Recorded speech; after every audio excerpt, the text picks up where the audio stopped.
Apple's loss of TestFlight data, and Adobe has double trouble. This is MacVoices. This edition of MacVoices is supported by our MacVoices holiday gift guides. Whether you are looking for gift ideas for others or products to spend those holiday gift cards on, our MacVoices holiday gift guide panels feature some of the guests' favorite gear and why they recommend it. Find all of our holiday gift guides at macvoices.com/holiday gift guides. All one word, holiday gift guides. Welcome to MacVoices. This is the talk of the Apple community, and I'm Chuck Joyner. The MacVoices live panel talks about why Apple's loss of TestFlight data isn't as big a deal as you might think, and why Adobe had such a bad week. Let's go back and let the panel do the talking. Let's move on to something, and Jeff, I'm going to ask you to take the lead on this because you brought it up in the chat, in the Slack. Apple's been having kind of a tough week because apparently they had a lot of TestFlight data compromised. Yeah, there was a massive data leak from TestFlight data, and it was 2013 to 2015.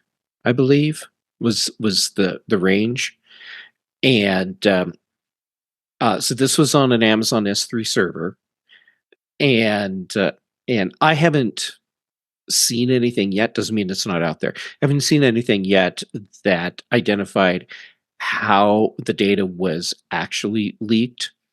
It sounds like it wasn't actually hackers, but there was just an open path into the content. So what ended up happening was terabytes of data. So this would be information about different applications, different application builds. So this is like iOS stuff.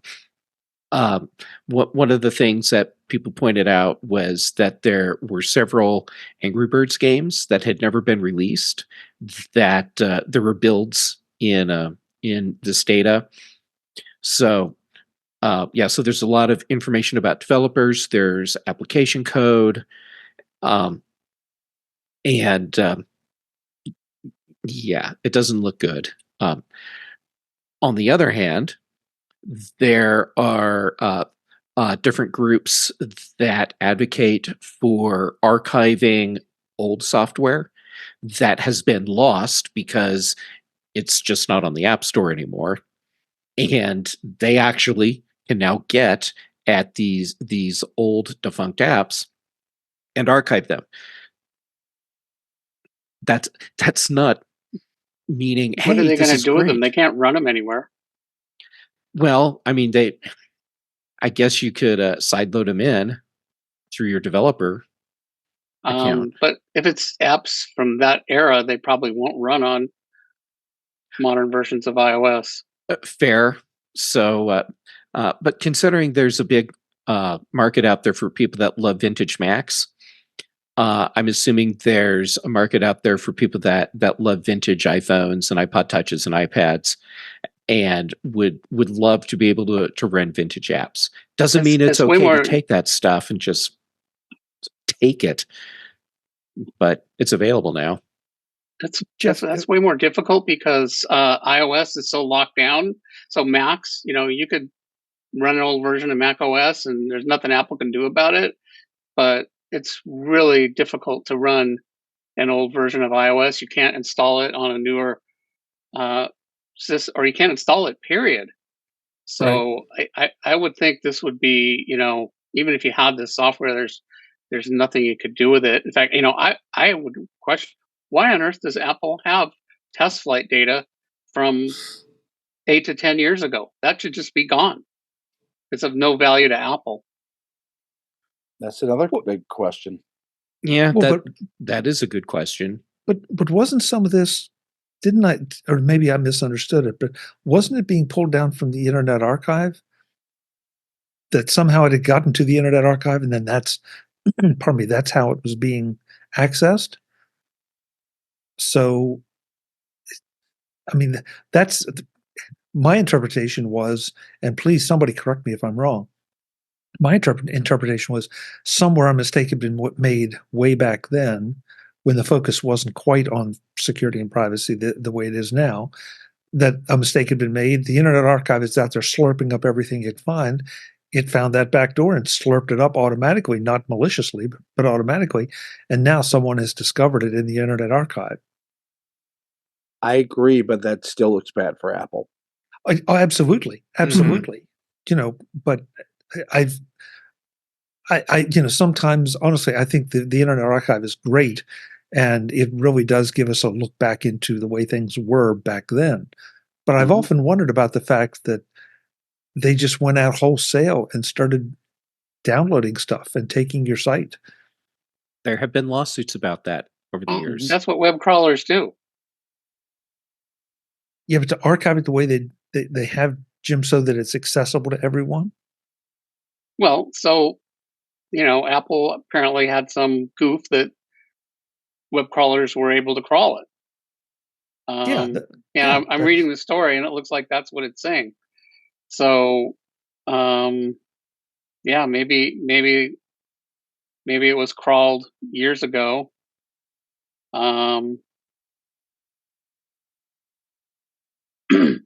So maybe we should all be worried about anything we had online. Was that slurped up into the Internet Archive, and it's just sitting there waiting to be discovered? Yes, it is. Well, if something's behind a password, then that a web crawler shouldn't be able to access that.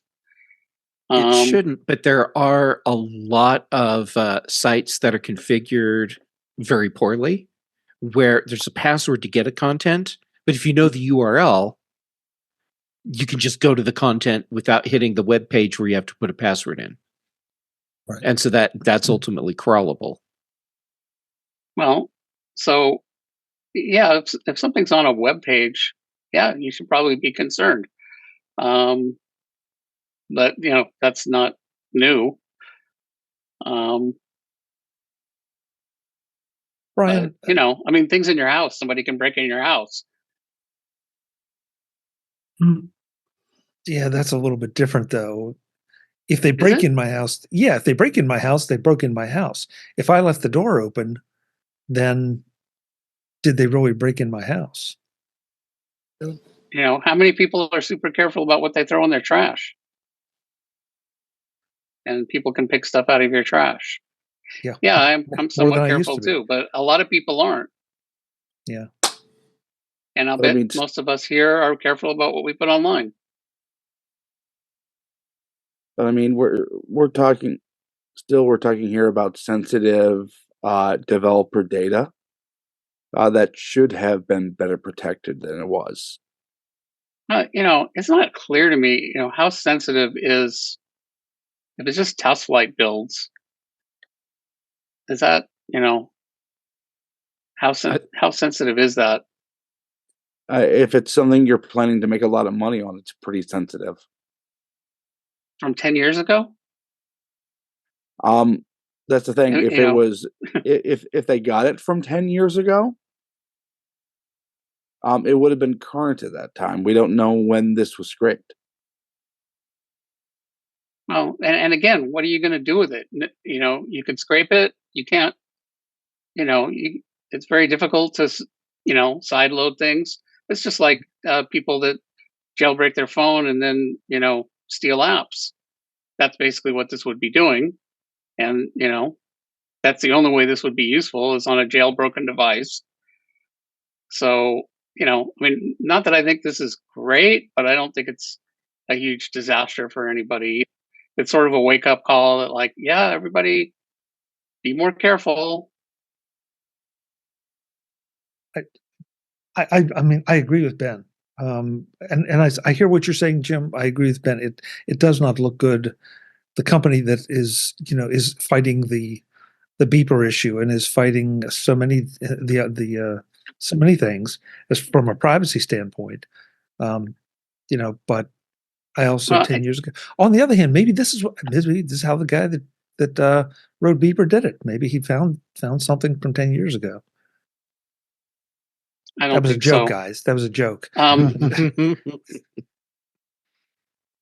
And this story is so, they found something on the Wayback Machine. Well, that doesn't, story is guessing that somehow that came from test flight data, but it doesn't really, who knows how it got there. Maybe it leaked from the developers themselves.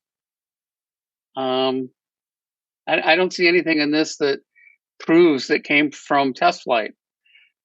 Again, it's like people with an agenda, like that guy was interviewed from. I mean, it could be that it leaked from TestFlight, but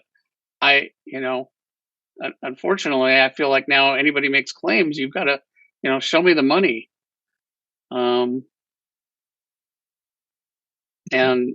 I don't see any developers going, "Oh my gosh, we're shocked.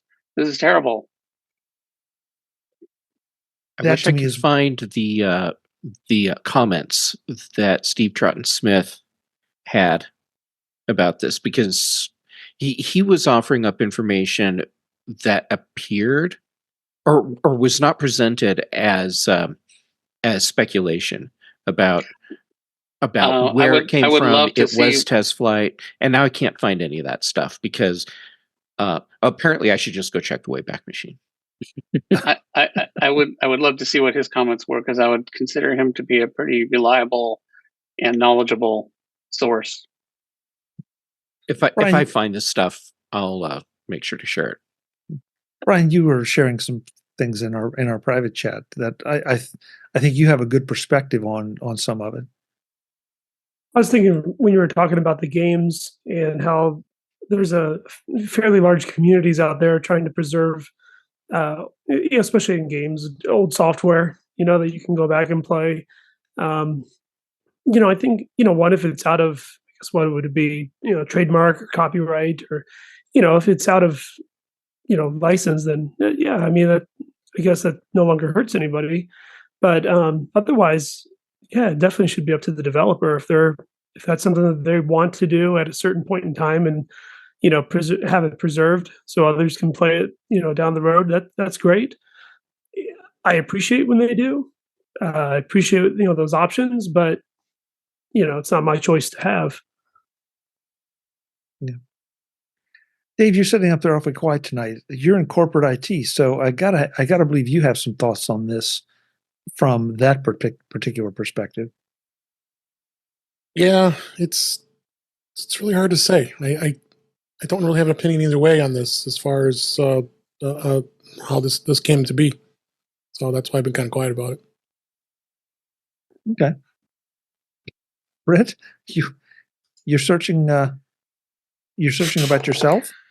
No, a website. Let's not pay attention to that man behind the curtain. But I did actually recently use it to show a game that I grew up playing, in the days of 8-bit, to my nephew, and it was great. He had never used a keyboard before. He was 4, and he's like trying to get the little guy to navigate with the arrow keys, and it was adorable. So I don't know if that publisher intended to make it available, but I thought it was pretty great. Yeah, it's been a while, but I have gone back and found websites that I built years and years and years ago. It's like, wow, they're still there. I mean, I don't know why anybody would care, but just the fact that they still existed was it's sort of like looking through an old scrapbook. So there was nothing there that was bad. It was just strange. If I had some other way to give the developer a few bucks to show it to my nephew, I would have done it. But but I was like, oh, it does exist somewhere, and I can play it on my Mac. Cool. Yeah. So it was fun. So let's see. We're focused on Apple here, and I just want to punch this one in real quick, because the stock market has been very good to Apple the last couple of days, or last couple of weeks, I guess, but really last couple of days. The Apple Watch things seem to take a little bit of a hit, but I have to confess that they were the first $1 trillion company.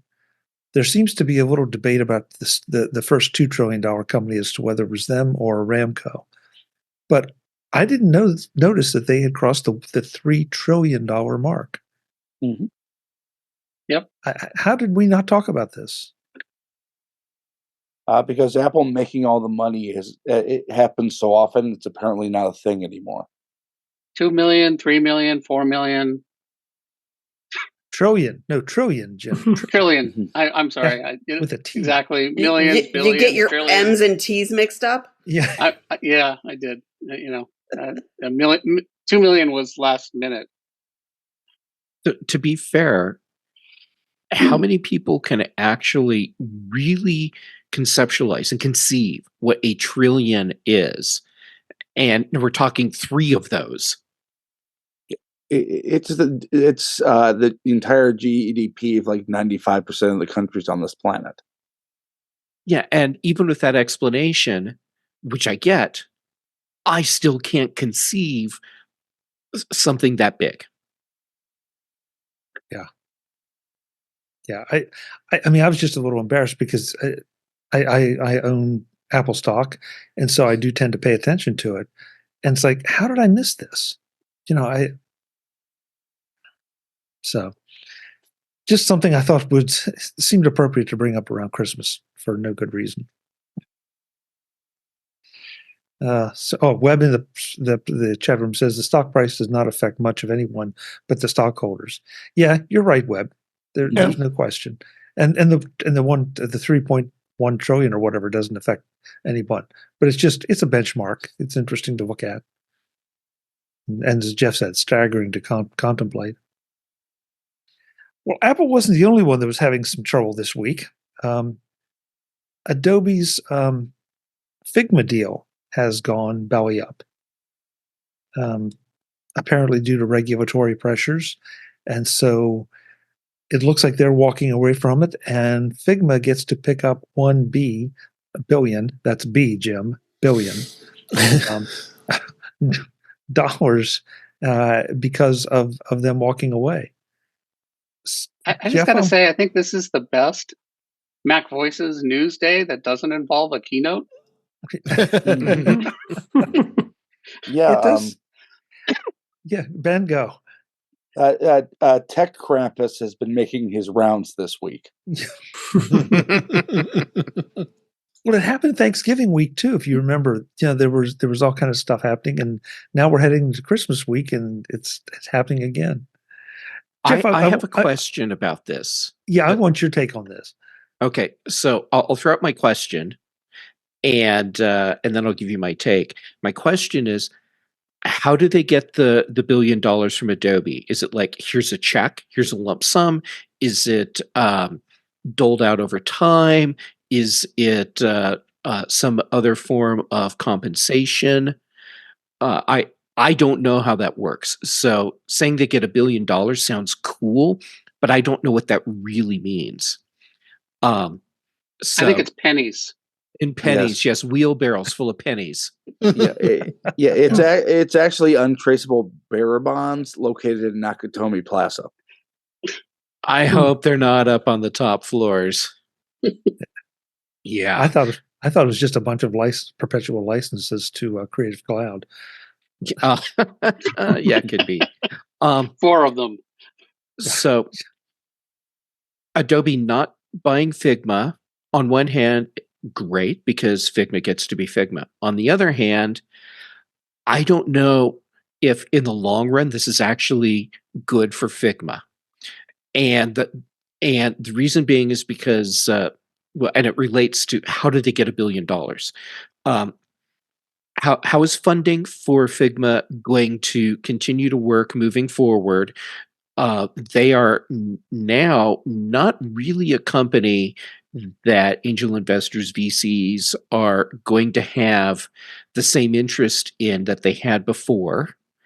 And the company, once the process for the purchase started, Figma kind of had to go into neutral. So we're talking like a year and a half of Figma not really doing anything. So now they have to start ramping back up to be their own company again, and that's going to take time.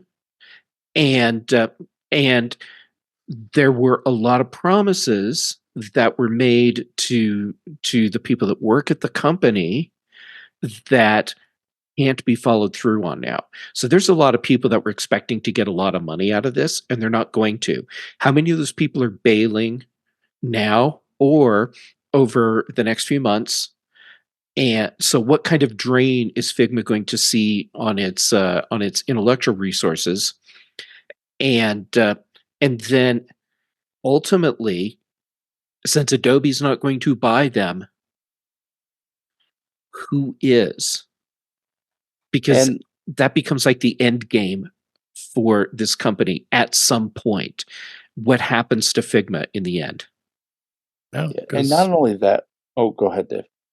No, because now this puts the Figma at very big vulnerability because it's that's what they were hoping for, is to have a nice merger with Adobe and and live on their merry way. But yeah, who knows where the life is left for Figma now? And Figma's pretty popular in the design world, right? I mean, I'm not in that world. I know we use it, and I've talked to people that use it, but yeah. Yeah, and now that they're, I wouldn't say they're competitors, because Adobe and Figma don't 100% exist in the same space. If Adobe were to make a competing product, they could try to entice a lot of that talent over from Figma. There's that. Well, I want to make sure I get this in. So Webb says the breakup fee is immediate upon disclosure of the end of the deal. So it sounds like a check. So am I interpreting this correctly, Webb? That the deal's over, Adobe has to write $1 billion check and hand it to Figma. Yep. Do they have enough keys on the keyboard to type in that number at the bank? You can't even put that in an ATM. Yeah. Well, apparently Adobe still has $6 billion in cash available after. Well, $5 now. I don't know. The way I read it, it was 6 after, but yes, 5 billion, 6 billion. Pretty soon you're talking real money, right? Potato. Yeah. Webb also points out that the Figma employees with stock options are going to take the hit. Oh yes, Yep. I didn't even bring that up. Yep, that's true. And yeah, they were handed restricted stock, and they're taking a hit on that. Yeah, and Webb says $6 billion they can keep just in cash. They can't. They have to do something with it. Excuse me. They cannot keep in cash. They have to do something with it. So, what that will be very interesting. Is Canva a potential suitor for Figma? Isn't Canva smaller than Figma? I think so. I have no idea. Well, depending on how this all plays out for Figma, it doesn't matter if Canva's smaller today. They could Figma's value could drop enough that Canva could pick them up. That would be interesting. I don't know if that's really the market that Canva would want, but maybe. I don't know. It just seems like Canva seems to be expanding their offerings. I don't know. I mean, could they become a separate division? Could it be a separate set of offerings? Wholly owned subsidiary? Merger? Lots of options out there. Merger? Yeah. Yeah, and would that be a good place for Figma to end up? And I'm not implying, no, that would be bad. I'm just questioning any place that Figma ends up now. Is that going to be a good place for them to be? Mm-hmm. Yeah. And Figma in 6 months, because whoever said it, I'm sorry, I lost track. But how many people from Figma may jump ship now that their options are not going to be exercised, or they are not going to make that money? So, But this was not the only Adobe story, because Adobe also is facing some big fines from the FTC over difficult to cancel subscriptions. Shocked. What a shock. Yeah. Brittany, did you just wave at me? Did you want to? I was pointing at Adobe. You deserve this. Wagging my finger. Okay.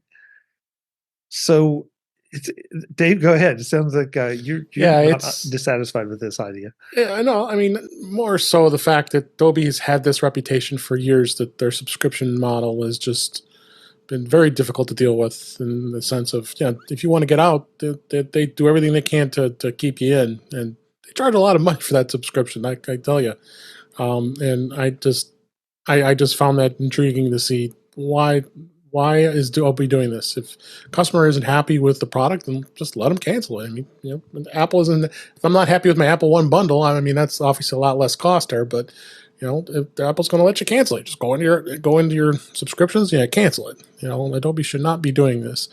And I would agree with also JC Jeff's comment in our private chat about the Xfinity subscriptions. The same thing. They don't want to cancel you until you just press hard and until you finally win. The modern day AOL. Yeah. Oh my God! Yeah, that's right. You got fines. Yeah. But to take this back to an earlier story, this is something that I want to see Congress doing. Because you want to talk about companies abusing their power or abusing their customers, the inability to cancel something that you're paying for. And that might include Netflix, depending on, who you are, if you've had trouble. This should be the easiest thing in the world. Stop sending us money and we'll stop giving you the service. And yet they do bait and switch kind of things. Senators, if you want to do something, go address something like that. That's not hard to understand. Chuck, super condensed version of my leaving Xfinity horror story. Ridiculous long time on the phone, having to say over and over and over, cancel my service on this date, and then them saying, "Are you sure you want to divorce us?" Anyhow, they use that word, divorce. Yes, divorce. Really? Yes, wow. Yes, and in the end, they said, "Okay, so your service will be canceled or turned off on this date." I go in to take my little box back that I never wanted, because you have to take it into an actual location to turn it in. The day after my service was supposed to be terminated, ask them, after sitting there for 45 minutes, ask them to confirm that. They're like, "No, your service is active." So they had to just turn it off while I was in the store, made them give me a receipt for returning the little stupid box that I never used, and for turning off the service, so I'd have something to show that, yes, this happened anyhow. And that's a pretty common tale. Where I was the opposite. I went to the store, said, "I want to cancel service. Here are all my boxes. You're done." That was 5 minutes. And that's the way to do it. And now I know. Well, not like I'm going to use them again, but yeah. Nope. Yeah, I had the same experience, Dave. I wanted to cancel something, so I took the box back in. They gave me a receipt for it. I quickly photographed the receipt to make sure I don't lose it, because in 10 years, if and when I give up the house, somebody's going to say, "Well, there was that box that we gave you years ago, and you never did anything with it." Yeah. So, Dave, you just threw in our chat something I did not hear about this. Xfinity data breach hack. Yeah, this was actually announced today. It was all names, contacts, info, and security. A lot more were at risk with the data breach that Xfinity revealed. It was something that had to do with Citrix, their Citrix access, and apparently it was back in October 10th. The Citrix had announced there was a vulnerability in their software that was used by Xfinity and thousands of other companies worldwide. And on October 23rd, Xfinity promptly patched and mitigated the vulnerability. But now we're at December 19th as we're talking about this, and they're just now telling their customers that there was a major breach, and they're saying, "Oh, well, sorry. Just make sure you change your password." and another tale of how bad Xfinity is when it comes to their product, and I think if anything, this is something that they had. They knew about this too long and just sat on it, which that even more of a reason why I'm happy. I'm half not a customer. So I have one other house. I still have it. I unfortunately have to have it because there's nothing else is offered. So it just kills me. I have to pay them every month. I worked so hard to find anyone who wasn't a satellite to cover our new house, and there is nothing. Yeah. And I'm a happy YouTube TV customer. Thank you. I have to say it's too bad because most of my interactions with frontline people from Comcast or Xfinity, whatever, have been pretty positive. They've been decent people. They really seem to be intent on trying to fix whatever problem you have. The store employees, the store employees are the store employees. Some are good, some are bad. Yeah, I've had good experiences. But that's any store. Pick your store. But when it comes to quote unquote corporate and the way they have the phone system set up and their pricing policies and their advertising policies and their cancellation policies, it's really tough. Yep. It is really, really unreasonable. Jeff, really, you had to call Xfinity account to have your credit card removed? Yes. After my account was disabled, turned off, had to leave a card in there for like an extra month so that the final payment would go through. Right. Then I went in to my account to remove my credit card because I don't want that in there because they could have a data breach. Who knows? And like this, can't do it. Yeah, like this, can't do it. You cannot remove a payment option from your Xfinity account after you've terminated your account. So I go into the store. So I'm like, I've learned my lesson. And the people in the store are like, yeah, we don't have the ability to do that. You actually have to call. So back on the phone for another half hour, 45 minutes, whatever, to get someone that could actually remove my credit card number from my account. Meanwhile, I'll add to that, just like what T-Mobile did, making people can't use your credit card anymore, or else you're going to lose. I would have lost my $40 discount with T-Mobile, so I had to switch it to a checking account. Xfinity's doing that same thing. Either you remove the credit card and get debit your checking account, or you're going to lose their discount. So, two things there. Okay, I believe it or not, I will defend a little bit that because they don't want to pay the credit card fees, and I get that. So, they're giving you a discount or they're making you bear the credit card fee. So I kind of get that. But the rest of it is I'm going to take this part of the show, edit it, and send it to Amy Klobuchar and say, focus on this, Amy, please. Brian just said in the chat, I recommend setting up a separate checking account. That's exactly what I did. I have an account that's specific, and now I'll probably have to do it with Comcast. And I'll use that same account and just transfer money into it every month. And I don't even care. All that account, credit checking accounts for is to pay those bills every month. What a pain in the butt. Yeah, but having to have to do that, open an account, and now have to maintain an automatic transfer into that account every month is just a pain. Mm-hmm. I don't want to give anybody open access to any of my accounts. Well, that's what's good about this account. It's just enough to cover the bill. Yeah. Mm-hmm. Yeah. So that means the balances will never be large balances that most of us have in our checking accounts, that are primary checking accounts. You have a large balance, Dave? Ooh, we got to talk. A smidge. That's $100, large balance. Yeah, there you go. Mm-hmm. Yeah. Next time on MacVoices, we talk about a company that's been bragging about its ability to listen to your activities through your phone. We also take a look at how tech companies make money. That's next time on Mac Voices. I'm Chuck Joyner. Thanks for watching. Visit MacVoices.com for show notes and to connect with Chuck on social media.